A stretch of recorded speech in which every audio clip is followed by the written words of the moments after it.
সবাই দেখো এরা মাংস ছাড়া খায় না, কিভাবে জাম দিচ্ছে দেখো মাংসটা খাওয়ার জন্যে।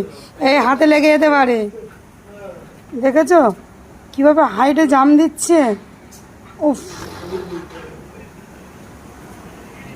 এদেরকে বিরিয়ানি থালা ভর্তি করে দিলেও খাবে না, ভাত রুটি দিলেও খাবে না, এরা শুধু চিকেন খাবে।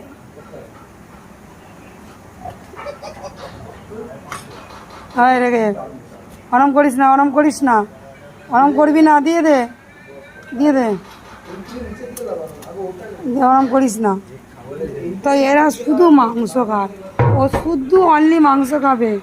কষা চিকেন, কাঁচা চিকেনটা বেশি খায়, কাঁচা চিকেনটা বেশি খায়। আর ভাত থালা ভর্তি করে ভাত দাও তাও খাবে না। এরা হচ্ছে আমাদের ভিআইপি কুকুর।